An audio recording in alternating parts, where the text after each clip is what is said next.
Good evening, and thank you for joining us this evening, honey. Welcome, welcome, welcome to Atlanta's Up and Rising. And I'm your host. My name is Big Meach, and I'm coming to you live today just to sit down and to give you some insight, honey, as to give you a good look into some of our wonderful talent that we have right here in this wonderful city of Atlanta. Now, if you need more information about me and who I am, honey, you can always join me at www.dishingtea.com. But as we get these things started, I want to introduce you to someone who has just really been working my nerve, honey. I mean, this girl here has just infused me with so much bold flavor, honey, to where I'm just compelled to make sure that you understand exactly who she is. And right now, my first guest this evening, for your consideration, I want you to welcome, this is Miss Sarah Belladae. Hey, my darling. Hey. What is going on with you in your world? Oh man, just a little bit of everything, a little bit of nothing at the same time. Okay, see, I like that. A little bit of everything and a whole lot of nothing for me. Okay, huh? But you know, we have you here because, let's see, what you don't know, my darling, is that Sarah and I have a little bit of history, honey, as we have been engaged in one another's company on a professional level. And she has chosen to share this side of herself with me. And I'm very excited because, my darling, like I said, she has just worked me with this whole bold and aromatic sound, my darling. So we're going to get right off into that. And I want you, let's go into who Sarah Belladae is. Let's start there, and then we'll move into some of the other questions. Okay, Sarah Belladae. That would be me. I am a vocalist here on the Atlanta scene. And I do mostly jazz fusion, and what I would call the coffee shop sound. See, she's smiling because we was talking just before we started rolling, honey. I'm telling you, the coffee house sound. Ooh, that's wonderful. That is wonderful. Now, so that folks can feel my enthusiasm, explain what the coffee house sound is. Well, I mean, people that are I'm actually not a coffee drinker. I prefer teas versus coffee. But there's something about the smell of coffee that I just love. I like the word that you used earlier. You said inviting. We were talking about it being bold and aromatic, and, you know, many times if you get the right coffee, it's also memorable. So, yeah. It's pleasurable to the palate. That's right. Ah, yes, I love it. Okay, now, with you, and I want to go into actually coining this as a genre of styles, because, you know, we have the neo soul and this, that, and the other, but I really believe that whole coffee house sound is a whole different plateau than what's offered in the neo soul and this, that, and the other. And I think, when I say that, I just reminisce because it is very inviting. It's soothing, you know. And just like, you know, with a good dinner or whatever, you always have the demi-tasse, you know, at the end of the meal. That's right. And it's always very inviting. It's soothing, and it completes the palate. It's wonderful on the taste buds, and it just rolls, and I love that. And for you to have this, to coin this, and to have this, the coffee house sound, that just works me. That works me. I love it. Okay. So now, what got you started into the business of music, you know, and wanted to use your vocal talents? Well, my story is pretty much the same from the beginning as a lot of artists. You know, it was something that, you know, I fell in love with at an early age. My earliest memory, I think, is probably when I was maybe 6. And I was standing, I'm from Chicago. Oh, hey, I'm from Detroit. And I was visiting with my relatives. And I remember standing in the window singing Forget-Me-Nots. Miss Patrice Ratched. Yes, sir. Like, not telling my age. And yeah, so my cousins heard me. They overheard me singing. I was actually doing my own little thing with my back to the house, and you know, looking out the window. And they overheard me, and they pulled me into the room. And they were so excited that their little cousin could sing. And they were like, "Okay." And everybody sat on the bed, and they said, "Okay, sing for us." And this is what it sounded like in the room. Okay. Okay, a cotton thunderstorm. Okay. That was my first memory, and since then I've just been pursuing that because it's something I love, and not for the fame of it, you know, but just because I enjoy doing it, and I enjoy performing for those people who want to hear me. All right, all right, I live for that. Yeah. You know, it would be such a perfect world if the business of show would get back to being just that, you know, show and the art itself. As you have taken this leap into making this a career move of sorts, and not just an extended hobby, what would you say would be some of the memorable lessons that you learned about the business of show? Oh, wow. Definitely, you know, be careful who you associate with. You know, birds of a feather flock together. Okay. So be careful about who you associate with. Really give it your all and be passionate in everything that you do concerning the music. You know, be it writing or singing on stage or even just having a conversation with someone about it. You know, always give it your best and be passionate, you know, in every aspect of it. So those, I think, would be my biggest things. Oh, okay, okay. Now here, let me go here, because see, as a woman in this business, and it's usually male dominated, and we know all of the sexism that goes on, yet we have a lot of women who have persevered, who have made a name for themselves. What do you think is going to be a staple for you as a woman in this business? How do you hold yourself up to and maintain your integrity? Well, first of all, if you know that this is what you want to do and you know that you have a listening audience, there are a lot of things that you don't have to do. Oh, okay, you know? Work me. So I look toward, you know, some of the divas, you know, from the past. Ella Fitzgerald, if you read about her, she was a very strong female vocalist, jazz singer, and I think she's actually one of our best. I don't think anyone can really compare to what she was able to do with her voice. But if you look at her life, you know, she was ridiculed when she was younger, you know, and people didn't appreciate her voice. But she wasn't willing to sacrifice who she was as a person, you know, to gain, you know, her reputation as Ella Fitzgerald. So I would, you know, I would say, you know, always looking at, you know, those that came before you and those that have done some things that didn't fall in the category of, you know, being loose, you know, or, you know, like I said, sacrificing things that you didn't want to sacrifice. You know, that also includes your style of dress. Okay, okay, presentation is everything. Presentation is everything. And then also, you know, back to maintaining that integrity. First, it starts in your mind. You have to know what it is that you want and what you want to do to get there, and, you know, don't do anything other than what it is that you want. Don't do anything other than what it is that you want. Right. To do. That's correct. Hot diggity doom, honey. Okay, all right. I almost said something. I have to remember, honey. This is not the radio format. Okay. Let's go here, because we were talking about your earliest memories before. We made mention of Patrice Rusher, but who have been some of your influences, and what are some of the things that you listen to when you're not performing? I actually love people like Solange, Beyonce's sister. I decided how to.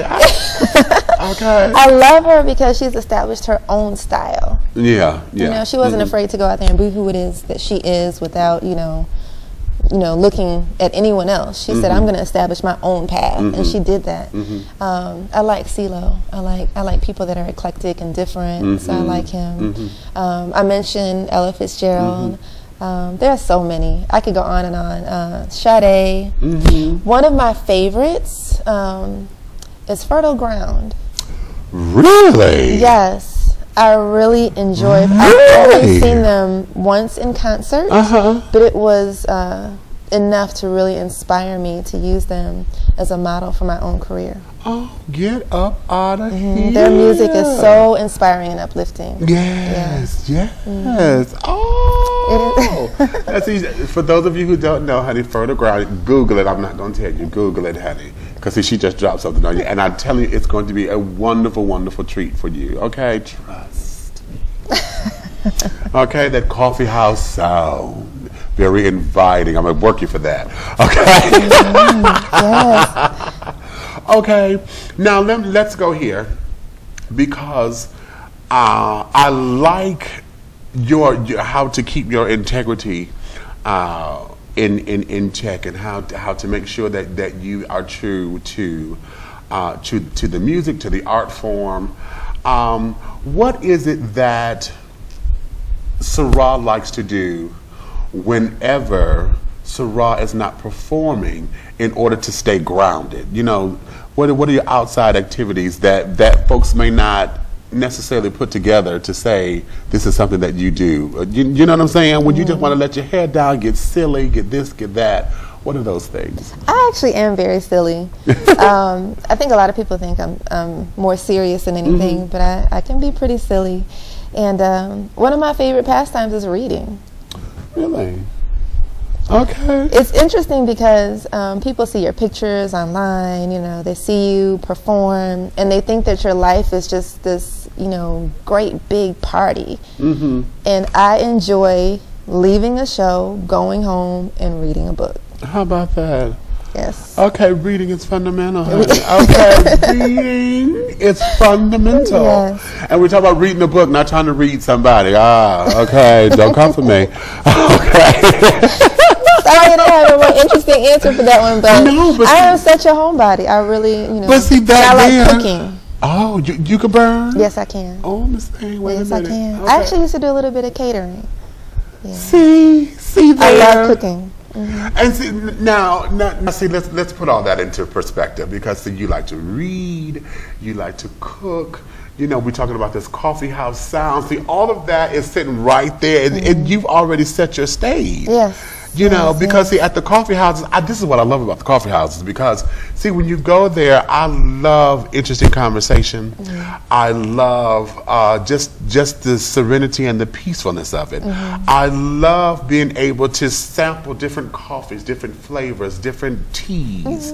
You know, but I can't do coffee anymore. We'll talk about that later. Okay, but I love all of that. So here you are, everything about you has established your platform already. So I always say it is not, I don't believe in coincidences, because that's too coincidental to be a coincidence. You know, that here you are coining this coffee house sound as a genre for you, and yet everything about you has already been lined up in that particular persona. So that's wonderful. That's wonderful. Thank you. So, okay. So now let me go here, because I know we're going to sit up there and get you over here to the stage in just a couple of moments. But if you were to have your dream team, or your most fantabulous show, honey, if you were to record and to work with whomever, what would that show be? If I'm sitting up there hosting and saying, ladies and gentlemen, welcome to the stage, Sarah Belladae, and who would be on that program? I would say Omar from the UK. I would say Zap Mama. I'm not hip to that one. Yeah, you need to learn about her. Oh, wait a minute. Okay, she done threw one on me. Yeah, come on. She's a strong one. Zap Mama. And I would probably have Fertile Ground as my energy band. Yes. Did she just work me again? She said the energy band. Now clock that. Okay. You have to have a certain energy on stage, and they definitely have it. All right. All right. Now, are these the same people that you would want to record with as well, or do you have? Yeah. Okay. Yeah. Okay. Omar, you know, he started off doing some really unique sounds, and it caught on to where he's now, you know, famous worldwide. And then Zap Mama, she's also famous worldwide, but she has more of an underground audience, I think. But she actually went to Africa and lived there for a while and studied their dialect and uses that in her music. So she has a fabulous way of expressing herself musically, and it needs to be heard by more folks. But she's wonderful. She's awesome. All right. Yeah, and I already spoke on Fertile Ground. So. Okay, right. Okay, we're done. Now, before we get you over here to come and sing for us, let everybody know where they can find you, you know, your YouTube, just Twitters and all of that, so that they can find and experience more of you. Yes. Okay, let the folks know. I do have a website, sarahbelladae.com. And my music can be found on CD Baby and Amazon, things like that. Oh, okay, and things like that. Yeah. Well, all right then, honey. This is one of Atlanta's up and rising stars, honey. This is Miss Sarah Belladae. And before we say goodbye, honey, I'm going to let you in on a little treat. She's going to bless us with this wonderful coffee house sound. And she's going to give us her rendition of My Funny Valentine. So without any further ado, Miss Sarah Belladae. Thank you. All right.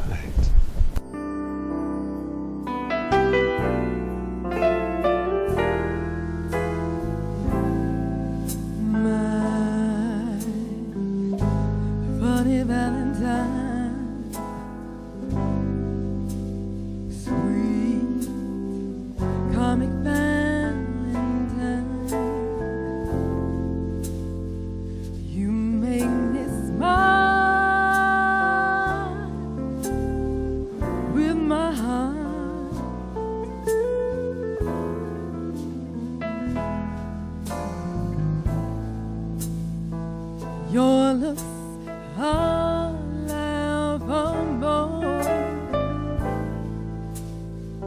unphotographable, yet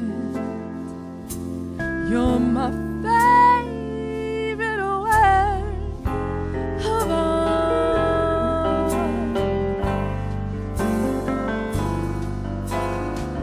All your features are less than green. Is your mouth a little bit weak when you open it to see? Are you smart? Yeah. Don't you change one hell for me, no. Not if you can for me. Stay, little Valentine, stay.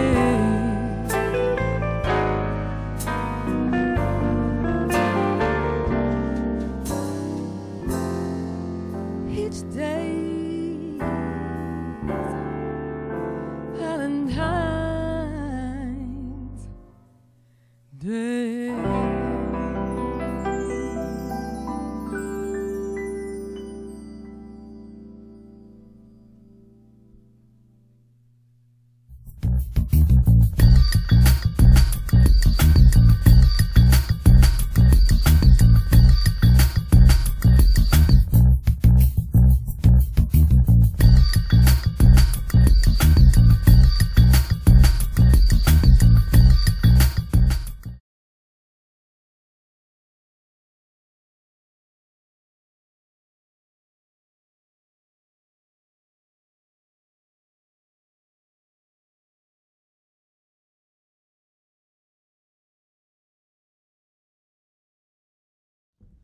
Noah, please come in. You can't possibly see where we're going.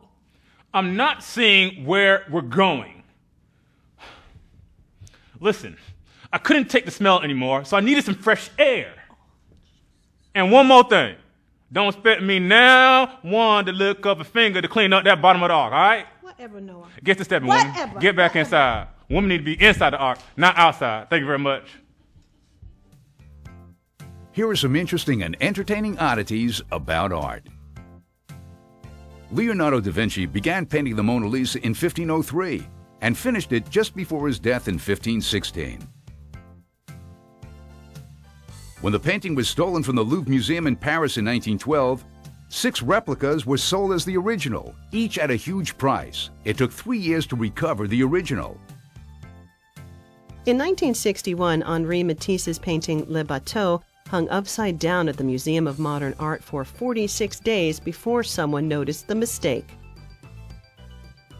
Roman statues were often made with detachable heads, so that one head could be removed and replaced by another. Paul Gauguin, the French painter, also worked construction on the Panama Canal. About 25,000 workers died during the construction of the canal. Carbon paper was patented on October 7, 1806 by Ralph Wedgwood of London, England. The large canvases Jackson Pollock used for his abstract expressionist action paintings were usually laid flat on the floor while he painted. Pollock was a chain smoker and would frequently paint with a cigarette hanging from his lips. This led to the incorporation of cigarette ashes into the surface of some of his works. It is said that Picasso could draw before he could walk, and his first word was the Spanish word for pencil. When Auguste Rodin exhibited his first important bronze sculptures in 1878, it was so realistic that it said that some people thought he had sacrificed a live model inside the cast. The world-famous Louvre Museum and Art Gallery in Paris, France was built in 1190. It was initially used as a fortress. A left-handed painter, Michelangelo, painted his famous David and Goliath with David holding his sling in his left hand. Leonardo da Vinci wrote all of his personal notes from right to left, forcing those who read them to use a mirror. The first pencil was invented in England in 1565. Even though humans have been painting things for centuries, it wasn't until 1880 that you could purchase ready-mixed paints. Genghis Khan is credited with introducing